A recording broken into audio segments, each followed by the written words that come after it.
Hello, this is Father Bruce Wilson with Coastal Bend Community Empowerment, working with the Homeless Helping Homeless community, and in particular the peer advocate team.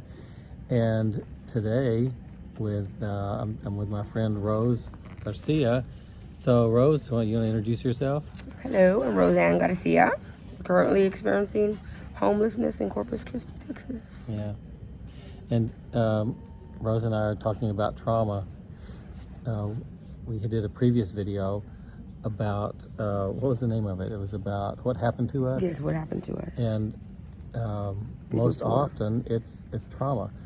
Well, we want to do a follow-up on that about getting to the trauma, resolving trauma. What does it take? What is trauma more exactly, more clearly, and what does it take to resolve trauma? So where should we start, Rose? I mean, I'm looking at the script because this is kind of heavy stuff. I have to refer to it. I have to look at it while we're talking. But you know what? I'll start and then get you to jump in. Okay. I want to start by saying, you know what? Trauma is a brain injury. Yes. I don't know if people realize that or not, or if anybody says it that way. But I say trauma is a brain injury because, oh good, she's holding the script out for me so I can see it. Thank you, Rose. So here's what I mean by that. First of all, there's the three parts to trauma that is not in the script, but it's the event, and then the experience, and then the impact, the lasting impact. So the event, it could be anything. Usually it's something like abandonment, like domestic violence, anything that plunges us into survival mode, fight, flight, freeze. We're in survival mode. We're like, I think we told the story about Peter Levine says that the tiger is coming. Yep. That was in the last video. Mm-hmm. If that tiger is coming at me and that tiger is going to eat me and there's not a damn thing I can do about it, I'm not safe and I'm disempowered and I'm in survival mode. It could be any event that makes us experience feeling like we're in survival. But our experience is how we're responding to that trauma-inducing event. Not everybody will respond to that same event in the same way. That's true. But when there's an event that we perceive as dangerous, overwhelmingly dangerous, and it plunges us into survival mode, fight, flight, or freeze, and so there's the event. That could be anything, and it's different for different people. It's the experience, which can be different for different people, different degrees, different levels, different kinds of trauma, and then the impact. The impact is well, it's a couple of things. I think number one, it's the lasting. It's the triggering, the continuing, repeating experience. Because you don't remember trauma, you re-experience trauma. And anything that triggers that, a smell, a sound, whatever, just makes us remember in our emotional brain. So we're re-experiencing that trauma. That's an impact. And then our response to that, hypervigilance, we're always looking over our shoulder, we don't know what's going to happen, anger, impulse control,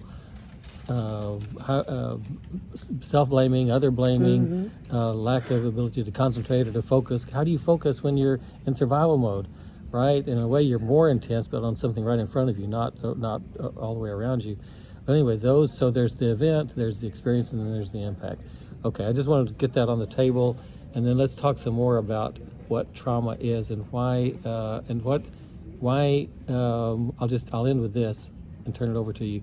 That it's physical because it is a brain injury. It impacts it triggers your neurological whole neurological system, the whole hippocampus, and particularly the amygdala and the back part of your brain. It is actually reprogrammed. It is physically altered. It is physically changed, and so you're neurologically dysregulated. And then we'll talk about how that dysregulates your cognitively and emotionally and everything else.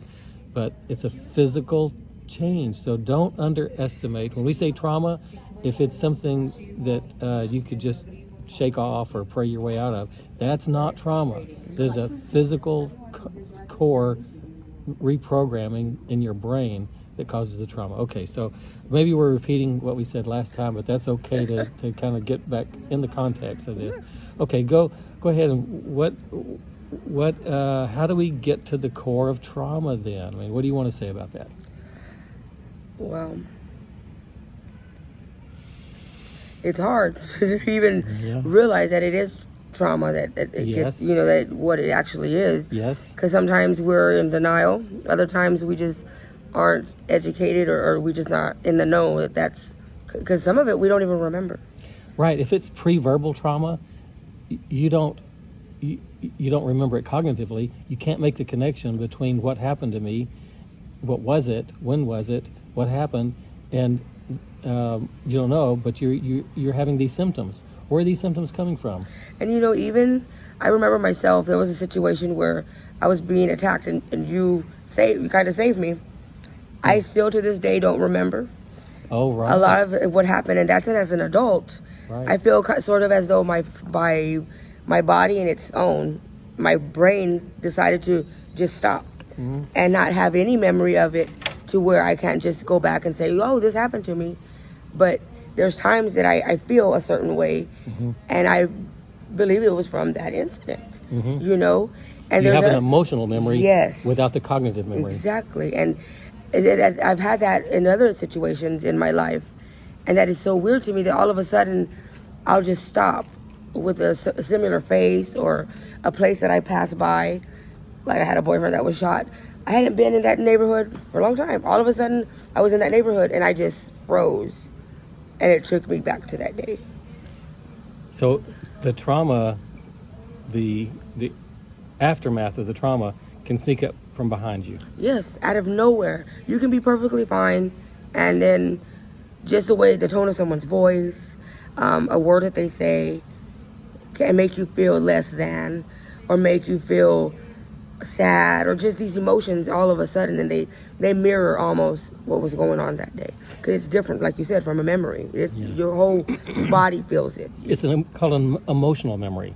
Yeah, okay, that's exactly. But you have an emotional memory without a cognitive memory, right? Definitely. So we get stuck in our cognitive brain. Definitely. Cognitive brain. We get stuck in our trauma brain. We get stuck there. And like, for instance, me with the nightmares that I've had in the past of different things, for a long time I didn't want to sleep. Because if I slept, that meant I'd have to relive this every time I went to bed. And so I'd find things to do at night. And unfortunately, I fell into an addiction. And that made me have no emotion at all. I didn't have to connect with anything. Because with that, it's almost like when somebody joins a gang or what have you, that accepts you. Drugs, alcohol, or self-medication accepts anyone. And it takes all the pain away. But when you come out of it, it's all there again. Right. And what people don't often connect is that addiction is often a way to cover up or to cope with the trauma. Trauma is at the root of a lot of those behaviors that we don't know how else to explain. Well, if we could remember, or at least identify in some way what happened to us that traumatized us, we would understand why I do these things that I can't even explain why else I do them. But then when you develop an addiction, that complicates resolving the trauma, because the addiction is in the way. Just like helping someone with their addiction is complicated when there's trauma that gets in the way. Yes. So it's that kind of comorbidity, we call it, it makes it very complicated. You can't hardly treat one when the other one is complicating your efforts. And it's hard enough to recognize addiction. And then it's even harder to recognize that there's been trauma. And that's the reason what the addiction is doing, is actually treating it.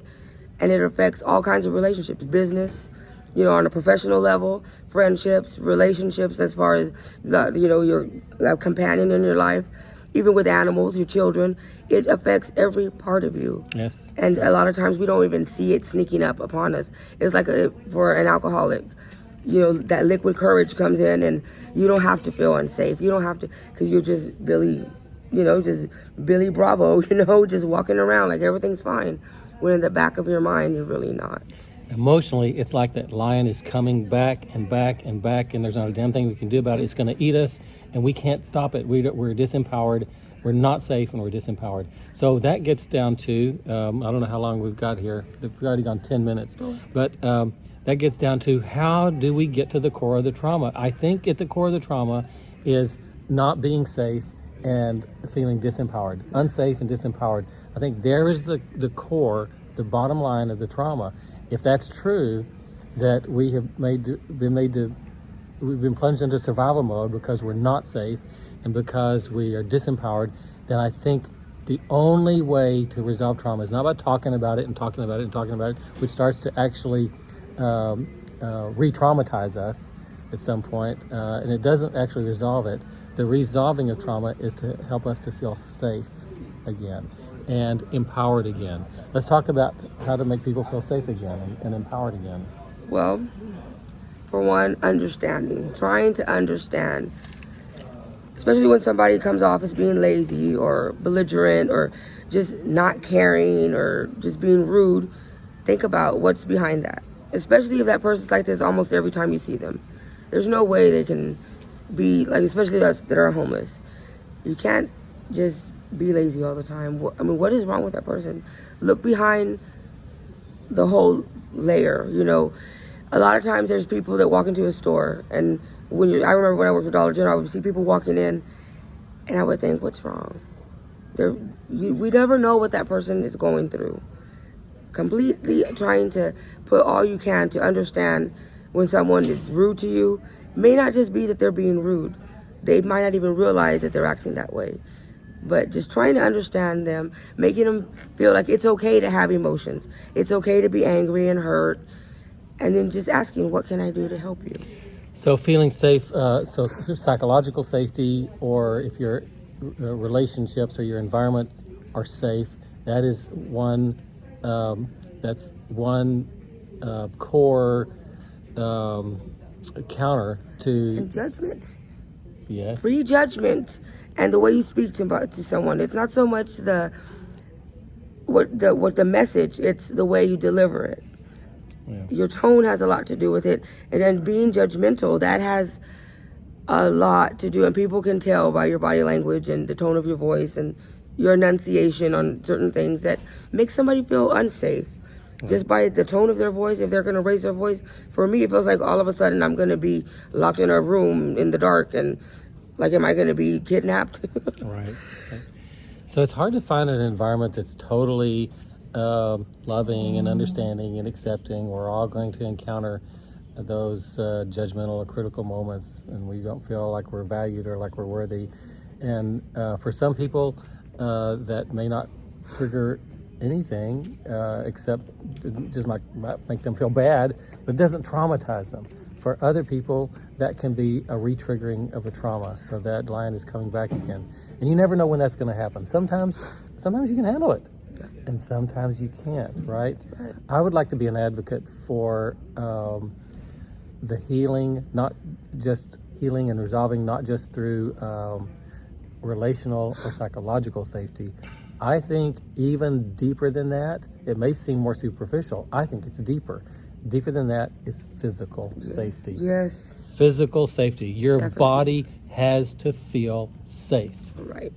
That's almost like, for instance, my son is autistic. A lot of times when they're younger, even as adults, they have like this chair that you sit in, and it makes you feel like you're back in your mother's womb. Mm-hmm. That just being sheltered in its own, that right there says a lot. I'm in a sturdy, brick home, an apartment, what have you. There's 4 walls around me. There's nobody that can get past that locked door. A locked door. Nobody can come in through those windows. You don't have to worry about the rain seeping in through a sheet. You don't have to worry if I close my eyes and cover my head, is somebody going to come and drop a brick on me? You're in your home. You're safe. Once you turn out those lights, pull those sheets up, you can take a deep breath and relax. So that means if people people who are on the streets most often have some trauma in their background, usually childhood trauma, adverse childhood experiences. I forgot where I was going with this. It means that Okay, so if most of the people who are on the streets have that trauma background, then one of the most important things to help them, besides psychological safety and relational safety, is being sheltered, being in a dang house. It's like one. all the things that people are supposed to do to get off the streets while they're still on the streets is almost impossible to do while you're still on the streets. Right. Like, get off the streets, put people in a shelter, put people in a house where then they can begin to address the things that made them homeless in the first place. They can begin to address the trauma brain, to begin healing and resolving the trauma that they have been living with and trying to hide from or cope with or cover up all these years. Just being in a house is probably one of the most important things, and to be housed through the programs and the staff of people who do understand and who are accepting and who create a psychologically safe environment. So if you can develop trust and a psychological safety in these relationships that help you to get into a house where you feel safe. I mean, safety is, I think, one of the most important. And trust is very big. Trust is a big issue. Yes. I can understand others that are not displaced that want to come out and help, or just in general, can they trust us as a homeless person? Because not every homeless person looks the same. Not everybody that is displaced looks like they are homeless. Some don't even look homeless, and you would never guess that they are. Others, you would think that they're just this bad person that's going to hurt you. On the other hand, can those of us that are displaced trust you who have a home? Right. Are you not going to just use us for your, to make yourself look good? Or are you going to try to use us to go do work for you for minimum amounts? Do you really want to be our friend? All that goes through our heads as well. And it's not just that the individual person that you're looking at is a person that seems sort of untrustworthy, or you don't know how, or that they have to earn your trust. It's that more generally, how do we trust a society that has treated us this way? Yeah, it's true. How do we trust a society whose systems are creating, how do we trust a society that is creating homelessness? That's right. And so there are individual factors. Every person who is on the street has their own individual factors that have contributed to their homelessness, but there are social factors. Yes. There are systemic issues that are responsible for the explosive number of people that are on the streets right now. Especially when we know for a fact that our governing body, they know. The United States of America, they know somewhere up there how to rid homelessness, which is housing first. Yes. The most professional best practices have been around for 20 years, and they're finally starting to get some momentum.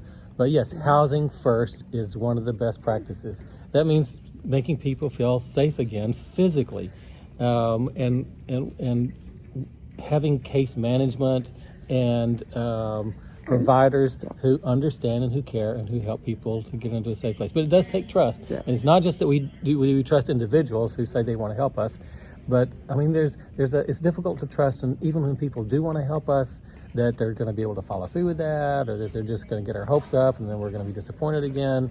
There's just so many levels of trust and reasons for mistrust that are not going to be healed until you heal the trauma. So, And above and beyond that is trusting ourselves. Yes, exactly. Can I trust myself to be normal again? Can I trust myself to be in a home again? Right. And live up to the expectations that I have personally put in my head and in my heart that I want to do again.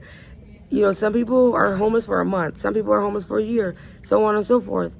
Can I trust that I can become functioning like everyone else? Or have I changed so much that I can't do that again? Which we can all excel. Right. But a lot of times we don't have enough trust and self esteem, self-worth in ourselves that we don't even want anybody to trust us, or that we push people away when the whole time we're crying and screaming inside, help me, trust me, help me, give me somewhere to live. Then you start taking self-pride.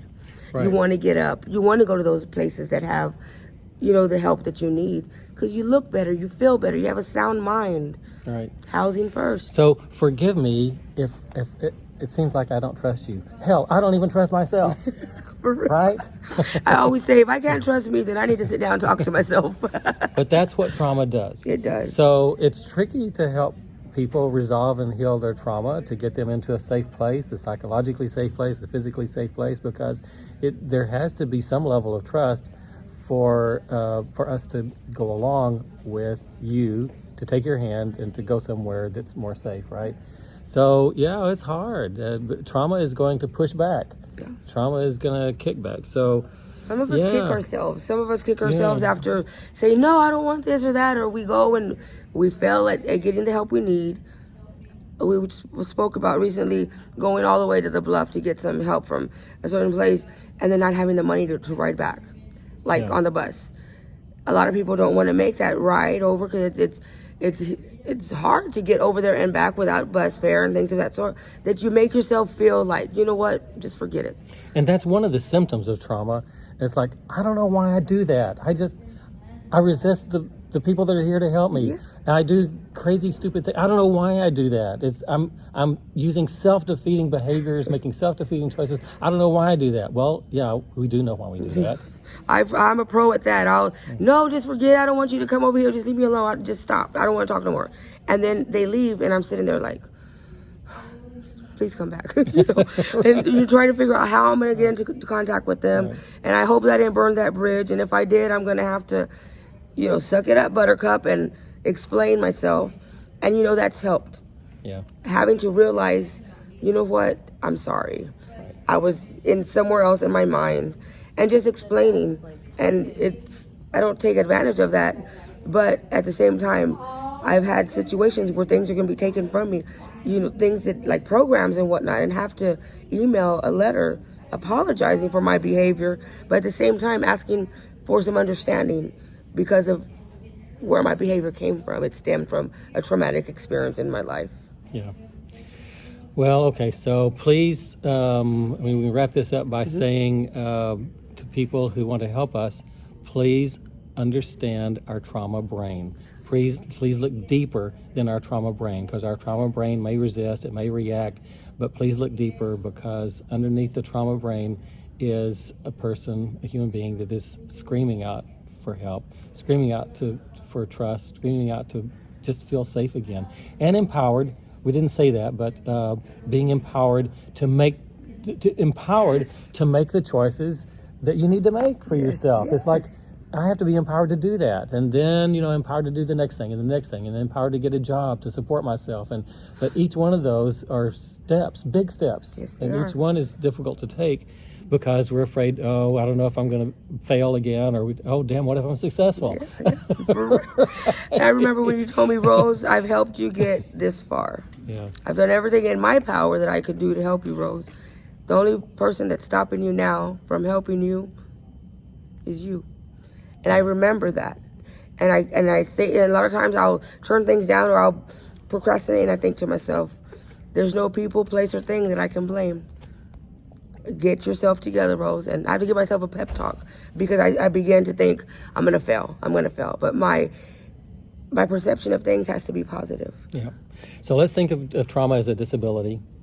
And we have to be, there's some work that we have to do, and there's work that we just have to depend on others to do for us, right, or with us. And the healing or the resolving of that disability, that trauma disability, that trauma brain, is something that's going to take time, it's going to take trust, and it's going to take love.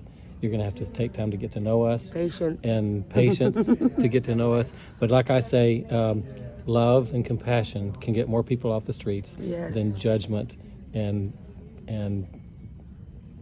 criticism. You can't fit a square into a triangle. Yeah, right. Any last shots? Any last words? Just think about things in general. What if it was you? I'm a mom, so I'm a female. I'm every title that you could put on a female. A mom, a daughter, a sister, an aunt, a grandmother to be, grandchild.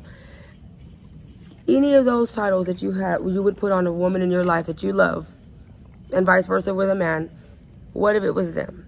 Always think about how you would want somebody to treat that loved one. Because what if it was you? Right. Okay. Thank you, Rose. Thank you. Appreciate our time together. Yes. looking at the core of trauma and how do we heal trauma. We might not have it all together, but together we could have it all. Amen. Thank you. Yes, sir.